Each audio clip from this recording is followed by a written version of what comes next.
Hello and welcome to this short series of chats that I'm having with various members of our LGBT community here at York St John's. It's LGBT plus History Month, and as such I was wanting to just have a little chat with some of our members of the community here to find out what faith means to them and what that's all about. So I'm delighted to be joined today by Saffron Vickers Walking, who is one of our senior lecturers in the School of Humanities. Saffron, hello. Hello. How nice to see you. Thank you so much for joining me this morning. So my first question that I really want to know about from you is, when you think about faith, what is it that you think about? Well, I was thinking about this before I came on here. Faith to me is something very personal. It's something very fluctuating. I have moments, periods, years of intense faith, and I have moments, periods, years of intense doubt. But I think one of the things that I've realized is that both of those are part of the same coin, two sides of the same coin. You can't have faith without doubt. And in a way, you can't have doubt without faith, if that makes sense. So faith is something that I've often struggled with. Obviously, being LGBTQ plus, coming under that umbrella and sort of ticking a couple of the letters under that umbrella, and being brought up very loosely in a sort of Church of England society. That has not been without its challenges and its problems. Faith is something that you can do individually, as I said at the beginning, but it's also something where you're part of a community. And I've been very supported by that community, but it's also had its challenges, which I think we're going to talk about a little bit in a minute. But I think one of the main things I'd want to say is that, in a way, I'm not sure how much faith comes down to choice. I think I have, you can nurture your faith, you can let your faith dissipate. But at the end of the day, I've tried very hard to be an atheist, and yet I'm not an atheist. And I think there's a way that there's a sense that actually faith is part of me, whether or not I've wanted to choose that as part of my identity. And part of my coming to terms with my faith was linked to part of coming to terms with my sexuality and seeing that actually they didn't have to be in conflict with each other. Thank you. Yeah, I'm really struck there by what you say about faith not necessarily being a choice. And there's a kind of link there, isn't it? I mean, our sexuality is something that we haven't chosen. It's something that we are. And maybe that kind of that belief, that capacity for a particular type of belief is something that's more innate. I know, like you, I suppose, when I was younger, I tried so hard to stop believing in God because I just felt like it makes my life really complicated. And if I could just give it all up, it would be so much easier. And a lot for me was tied up in the way that the church was around LGBTQ plus people and the treatment of this particular group of people, and that I felt was a real injustice. And I felt on many occasions I just don't have anything to do with that, really, and tried to pull back. And I'm wondering, was that part of it for you, that desire to say, do you know what, I'm just going to be an atheist? I'm going to try not to. Yeah, I mean, I think when you're being brought up and you're being, and this isn't from my family are not, they were a bit like, what do you want to go to church for? My family are not particularly religious. I wouldn't say that back in the 1980s they were particularly LGBTQ plus friendly. I would say that they are now. I mean, I think larger secular society in the 80s was also deeply homophobic, deeply transphobic, deeply racist, all of those things. But I think, for me, you know, the thing coming out of church was very much the sense that you were abhorrent, that you were an abomination, that you were sinful, that you were acting on sin. And even if you met individual Christians who didn't believe that and who acted out something very different to you, that was the message that was coming from the church. And to be honest, that is still the message that has been coming out of the church until extremely recently. You know, I don't want to get too political here, but our former Chancellor, John Sentamu, who, you know, did fantastic things for social justice, you know, kept pushing that message of sort of basically of hate the sin, love the sinner. You know, I remember him going on television and talking about, you know, but not television, on breakfast radio, talking about, you know, people choosing whether or not to have genital sex. And I'm sitting there choking on my cornflakes, you know, with my daughter who's been brought up by two mums, you know, going, what's genital sex? I'm just going, you know, and you know, that assumption that young people aren't gay, you know, that pushing against gay marriage, pushing against gay couples adopting, that was a really toxic environment, and I think particularly difficult for LGBTQ plus people here at York St John, because of that power relationship. You know, having said that, obviously the HR and the whole sort of LGBT network have done fantastic jobs to try and mitigate that here, and you know, with Stonewall employer and all of that is absolutely brilliant. But yeah, it was there all the time, I think, and even when people are accepting, it's sort of like, oh, you know, don't make a fuss about it, don't you know, you'd have people saying, oh yeah, but do you have to keep going on about it?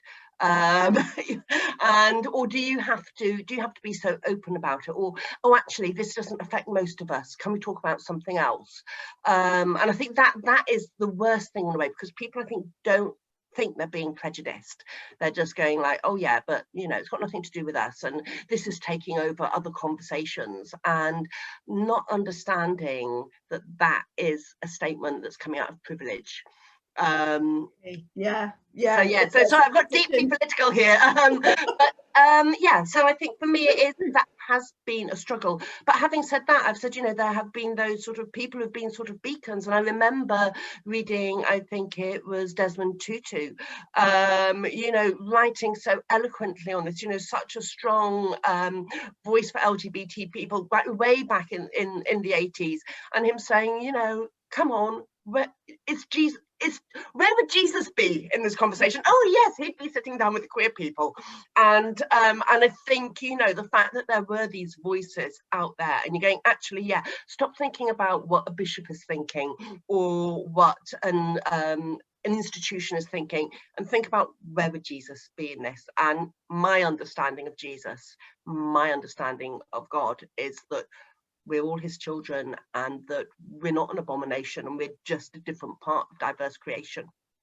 Absolutely, yes. And I love the message that I get very much from the Gospels always being about love comes first. Yeah. That this is about love, and if you really love people, then you respect them and you treat them well, and you include them, and you don't try to change them. Actually, Jesus always loved people for who they are, and you know, was always sort of saying, no, you're okay. Yeah, you know? Yeah, absolutely. And we're okay. Yeah, so that for me was always the primary message. So any other messaging that came out that sort of said, oh, you know, like you, we like you, but we don't like you, I thought, oh, that doesn't sit right. Yeah, it doesn't sit right. So yeah, that was always a bit of a struggle. I was very painfully aware, really, when I was thinking about these conversations, that this is LGBT plus History Month. But of course, this isn't really historical, the church's issues with people's sexuality. This is something that we just seem to talk about all the time, but not in the most helpful way. And although there is a new report that's just come out, Living in Love and Faith, it's gone a bit of the way, but it hasn't gone all the way. Yeah, and I think kind that's of it, isn't it? There's a sense that you can't, you know, don't upset the apple cart, or whatever the expression is, you know, but this idea of like, and I think, well, I think there's a well-meaningness in that, of like, oh, you know, let people gradually come around to accepting these things step by step, you know, don't push too much at once. I'm thinking, well, actually, so that's somebody's life when, you know, a whole lifetime when somebody might be, you know, before 1969 criminalized, or you know, before mid 1990s, where you're not allowed to talk about LGBTQ plus relationships positively in a school environment. And that complete failure to understand that while you're getting used to this, that is actually causing suffering on another person. It's keeping them out of the community.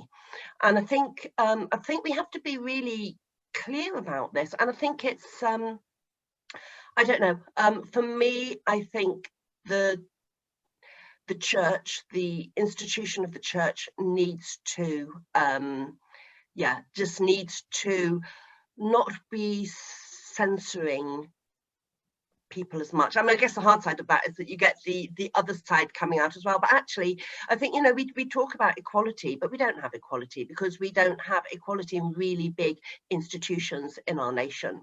Yeah. And that's not just the church, is it? That's all sorts of different institutions. Exactly, yes, absolutely. Absolutely. And I think that's really problematic, and we're not tackling that as a society. And the conversation always seems to forget that there are many LGBTQ plus people of faith.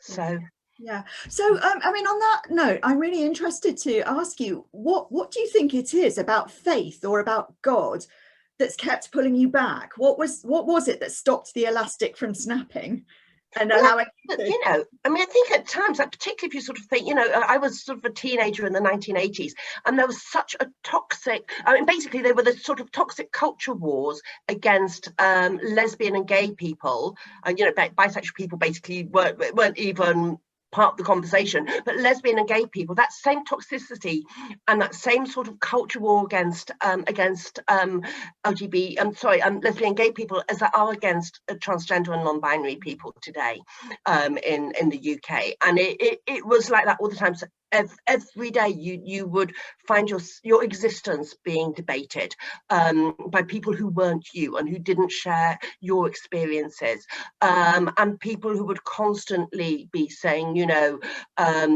if we allow this to be discussed, then children are going to be turned gay, and children are too young to make this decision, or you know, people will be bringing up children, and you know, they will have a perverted childhood, and all of that sort of stuff that was happening there was really impacted very negatively on me.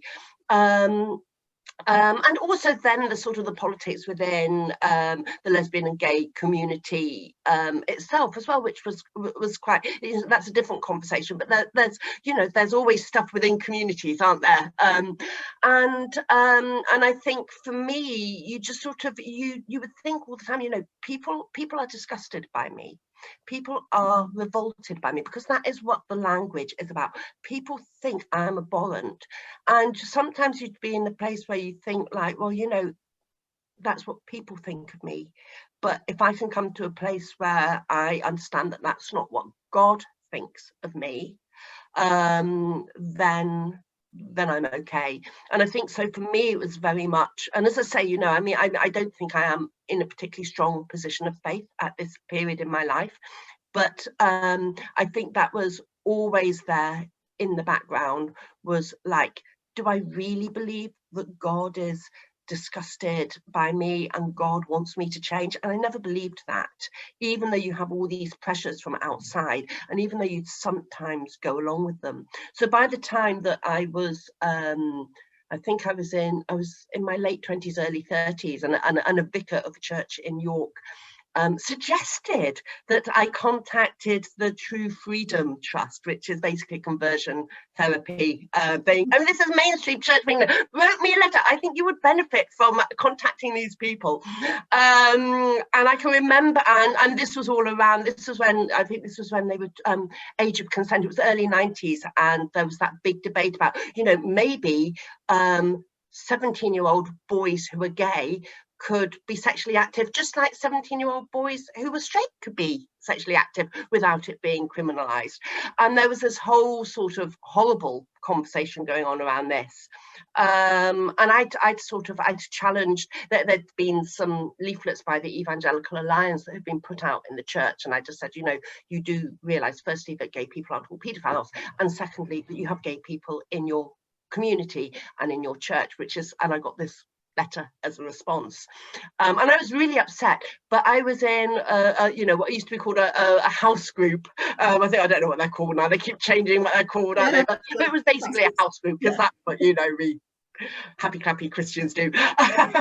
And the support I got in that group was really incredible. And people were really supportive, and are still really supportive of me now. And I think that was a bit, that kept me in the church, actually, because I sort of thought, well, actually, these people are saying we don't agree with this. And some of them even didn't know what they thought at that time, but decided to set out and decide what they were going to think. And I remember my former house group leader sort of saying, well, you know, I don't know whether I think it, you know, maybe it is love the sin, love the sinner, but not the sin. You know, I mean, she turned up on my doorstep about 2 years ago, and like, oh, I've been to this fantastic talk, and I've got you this book, and it's called The Gay Gospels or something like that, and has completely transformed how she's thinking. She's in her 80s, you know, and I think, you know, people who, they were prepared to go on a journey. And it's amazing, isn't it, when people are prepared to do it sort of for you, as in a sense that they, you know, they might say, well, this isn't my story, but I care enough about you that I want to know and I want to find out more. And that's really moving. Yeah. Saffron, we're dangerously running out of time, and yet, I mean, I feel like I could just keep going. I'd better move on so that we don't run out of time too badly. My final question for you today was just to ask, what does chaplaincy mean for you? And you can think about that in terms of York St John's University. And I've only been here for a couple of years, but I know you knew my predecessor, Annie, as well. So, you know, what does chaplaincy mean for you, if anything? Well, I think chaplain, and most of my interactions with chaplaincy have, you know, other than sort of going into the chaplaincy room in hospital and having a quick prayer, you know, sort of before giving birth or whatever, has been through university, and particularly at York St John. And I think what's been really important for me here is that chaplaincy has, pretty much all the time that I've been here, sorry, that's my recycling out, I don't know if you're picking up on that, but the chaplaincy at York St John has been open, has been LGBTQ friendly. I think it was Jem initially was around the conversation and was really into asking questions and thinking, and then Annie came along, and there she was, you know, Stonewall ally, and then, you know, you and me were marching together for, you know, back in those days when we could march for Pride, marching around York together under the LGBT York banner, York St John banner, and that was fantastic. And I remember you had your rainbow, my rainbow collar, your rainbow dog collar on, and it was fantastic. And I think that was amazing. And I think a couple of years before, I'd been walking with Annie, and this woman who I don't know if she was lesbian. She looked like she was lesbian, and she just suddenly came running up to us, and she was going, but what church are you with? And she was just amazed, because Annie was there, and she seemed dumbfounded, but in a very positive way, that somebody was there marching on Pride, being visibly not just a person of faith, but visibly part of an institution that I think this woman felt had been rejecting her. And it's things like that that are really, really important. Yeah. And being there for us to, you know, go and have a cup of tea or just have a quiet space or all of those things. But I think it's, yeah, visibility, standing, you know, not being a bystander and standing up and being allies, or being openly LGBTQ plus as well, because I think we forget that, don't we, about queer clergy. We have queer clergy out there, and they need, I think, to be really sort of praised for the work that they're trying to do. Yes, yes, and for the courage that it takes to stand up in an institution that is still inherently prejudiced against them. Yeah, yeah. And to say, well, here I am, you know, Yeah. and I am loved by God too, and Absolutely. I'm serving God too with you. Yeah. Absolutely. And to know that by standing up that there are career implications for them, you know, there are steps forward that they cannot make because of institutional prejudice, and yet they still stand up and are counted, and you know, refuse to I guess be silenced or made invisible. And so I think that's been really important as well. Yeah, it has. Saffron, we're going to have to draw it to a close there, which I'm really sorry about, because I've so enjoyed chatting with you. Thank you so much for coming and sharing all of this with us. And I'm just going to look forward to seeing you for an actual coffee in person at some point when we're back. I know, won't that be amazing? Wonderful, wonderful. Thank you so much. Okay, bye-bye. Thank you so much. I've really enjoyed doing this. Bye-bye.